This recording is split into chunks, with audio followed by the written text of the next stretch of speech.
Bonjour les matos locos, on se retrouve pour la fiche 18, résolution d'inéquations diverses, exercice grand C, inéquation rationnelle, 4 flammes. Et là vous allez me dire, moi ça s'arrête jamais, 4 flammes, on en a marre, etc. Oui mais qu'est-ce que vous voulez que je vous dise?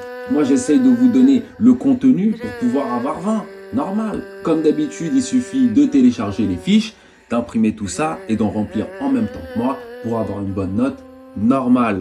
Allez, on y va. Donc, résoudre l'inéquation suivante. Ouh là là là là. Ça a fait un peu peur. Donc, on a ici une inéquation avec une fraction, des facteurs, etc.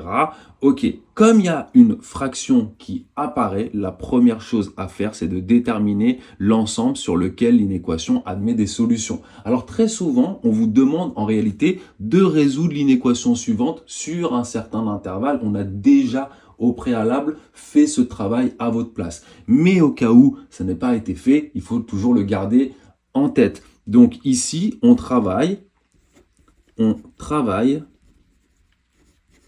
sur... Alors sur quel intervalle on travaille? On a une fraction, donc le dénominateur ne doit pas être égal à 0. Le dénominateur vaut x plus 3 au carré.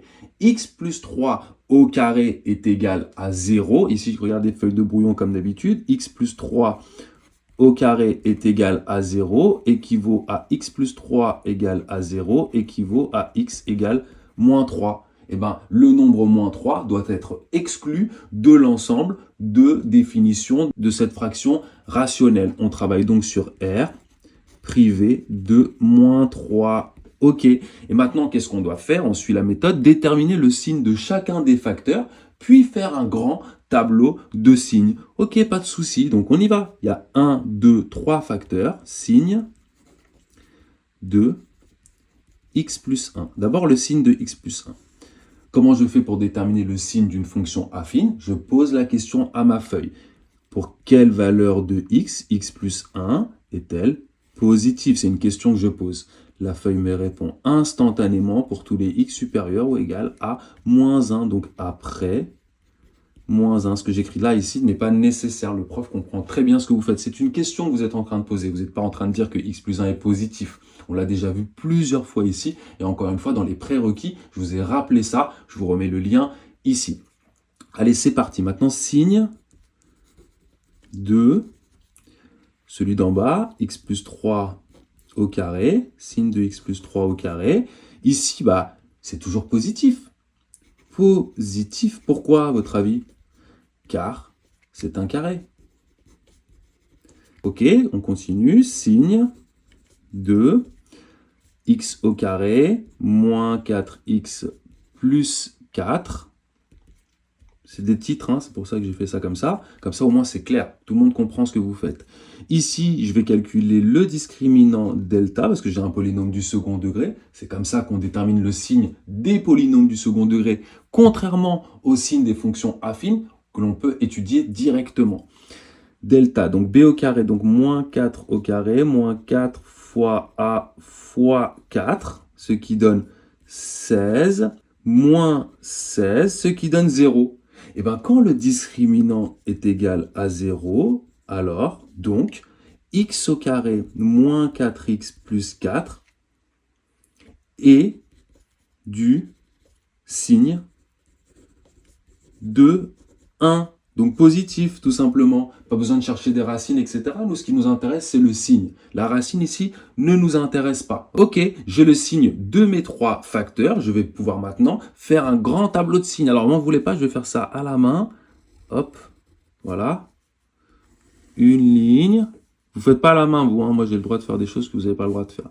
2 lignes, 3 lignes. Pourquoi? Alors, comment ça marche? X ici, moins l'infini, plus l'infini. Ok, ça on sait. Ici, je mets le premier facteur sur lequel j'ai travaillé, c'est-à-dire x plus 1. Ici, je mets le second, x plus 3 au carré. Et ici, je mets le polynôme du second degré. Hop, voilà. Et là, ça va être la dernière ligne qui va être en fait le quotient. C'est qui? C'est cette chose-là ici. D'accord? Ça, je l'appelle Q de x par exemple, le quotient. Alors, maintenant, je dois mettre des nombres ici. Quels sont les nombres que je dois faire apparaître ici, sur l'axe des abscisses, là? J'ai que le nombre moins 1, mais pas que. qui apparaît donc que le nombre moins 1 qui apparaît dans cette partie de recherche. Regardez, ici, il n'y a pas de nombre, ici, il n'y a pas de nombre qui apparaissent. Mais j'ai aussi la valeur interdite. Imaginez, vous n'aviez pas fait ça. Vous n'auriez pas mis ce nombre ici. Donc, vous devez mettre moins 3, mais aussi moins 1. Donc, moins 1 qui est le nombre qui apparaît là, et moins 3 qui est la valeur interdite. Et pourquoi est-ce que la valeur interdite, c'est très important de la mettre? Pourquoi? Parce que ici, il faudra mettre une double part pour signifier que le polynôme Q de x, donc ce polynôme-là, n'existe pas lorsque x vaut moins 3. Ici, cette barre, ce n'est pas une valeur interdite, va descendre jusqu'en bas, verticalement, de cette manière-là. On peut maintenant remplir x plus 1. Regardez, ici, tout est dit. Signe de x plus 1 est positif après moins 1. Donc, après moins 1, c'est positif. Avant, c'est négatif. En moins 1, c'est égal à 0. X plus 3, on a dit que c'était toujours des plus. Donc, plus, plus et plus.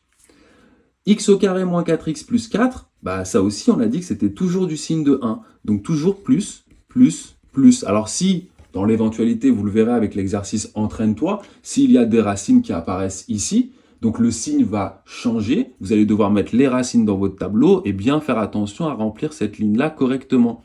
Vous allez avoir cet exemple-là dans cette partie-là, ici. OK ? Allez, on continue. Maintenant, j'effectue la règle des signes. Ici, je vais avoir moins. Ici, je vais avoir moins. Et ici, je vais avoir plus. Et le 0 qui est là peut tomber jusque-là. Pourquoi? Parce que ce n'est pas une valeur interdite. Voilà le tableau de signes du polynôme Q de x. Et maintenant, je dois faire quoi? Je dois répondre à la question. N'oubliez pas de répondre à la question. On vous a posé une question au départ. On ne vous a pas juste demandé d'étudier le signe.